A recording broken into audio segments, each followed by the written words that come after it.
Welcome to the Dove's Inner Beauty Podcast, where we foster emotional awareness one individual at a time.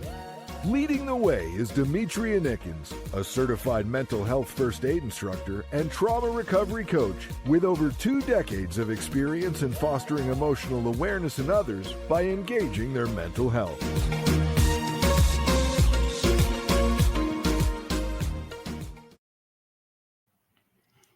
Ever feel like your anger is trying to tell you something?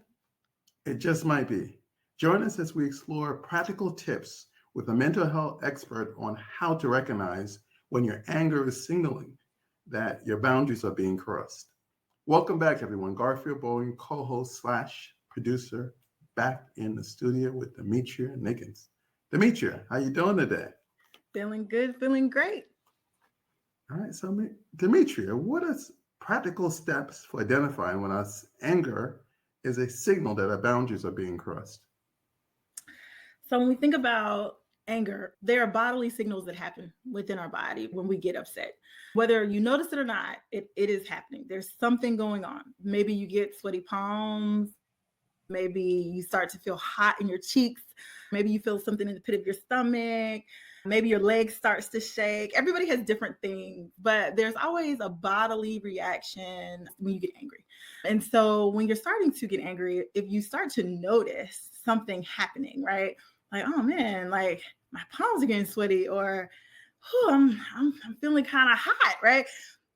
Noticing those bodily emotions can play a really big part in you managing that anger that's coming up, right? Every time I get mad, I just throw something. I can't stop myself, right? Well, there's been a boundary that has been broken, that you're upset. Someone or something has crossed a boundary with you. It could be anything, right? It could be the bank telling you that there's not money in the bank, right, for you to do something, right? Maybe there's a value there that you care about your money, and so you're upset that there's no money there, right? It makes sense that you could see it happening.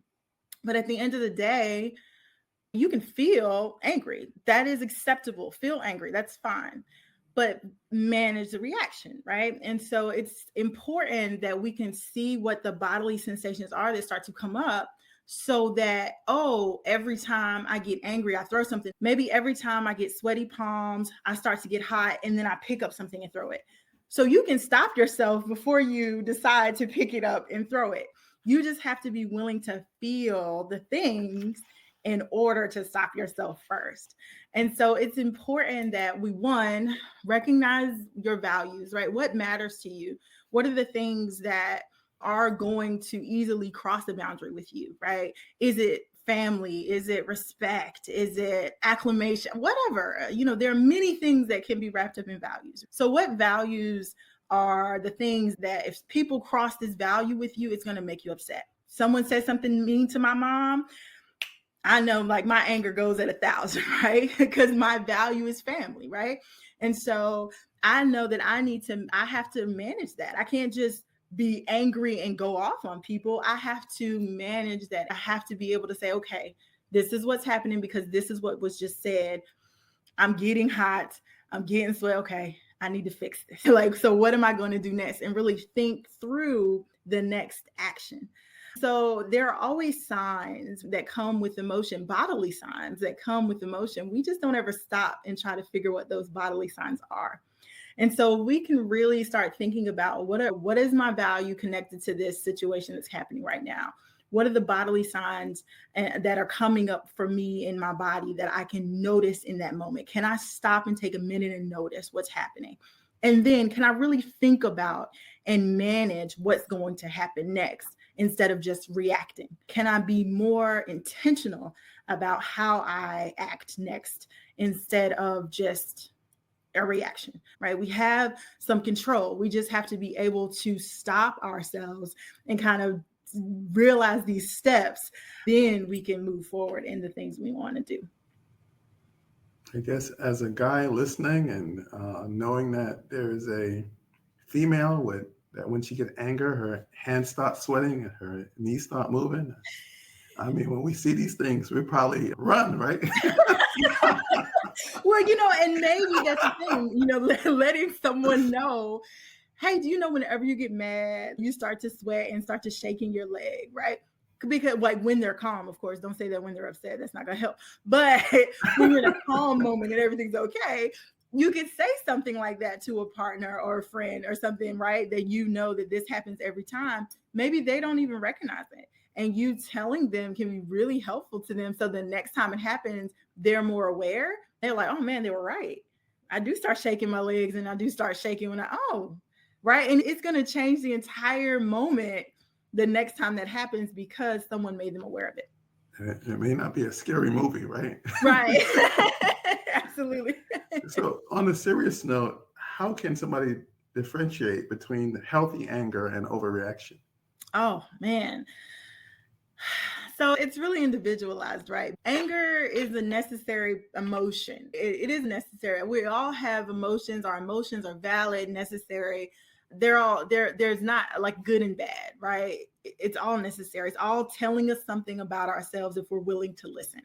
So it's important that when it gets to the point where we call it negative, right? And I don't even like to put negative and positive on emotions. However, when it gets to this point where our reactions are negative, it's because we're not paying enough attention to the emotion itself that we're feeling, right? We're not paying enough attention to what is going on with our emotional well-being. We just want to forget the emotion and push it aside and just act. However, you can feel however you want to feel. You just can't act however you want to act, right? And that is the difference, right? People have to start separating their emotions and reactions. You have control over that. And people don't recognize that. Being able to start recognizing that. Feel however you need to feel. That's wonderful. Feel it. Cry. Do what you need to do. How you react after that feeling is what matters. The reactions that take place are what matter. So that is the key to really figuring it out, really saying, okay, what is my reaction to this emotion? And can I change that? What type of power do I have over that? Can I start to notice more and be able to pay attention more so that I can really fix this thing versus calling something good or bad, right? Emotions are not good or bad. All of us have them. It's just a matter of being able to say, well, what is my reaction to that? My reaction is quote unquote good or bad. And how can I fix the reaction to this emotion that I'm experiencing over and over and over again in this negative cycle? It's the behavior that happens after the emotion, not necessarily the emotion itself. Stop blaming it on the emotion. It's the action. Good stuff, Demetria. Listen, you hit it out of the box again. Well, enjoy the rest of your day. We'll see you on the next episode. Thank you.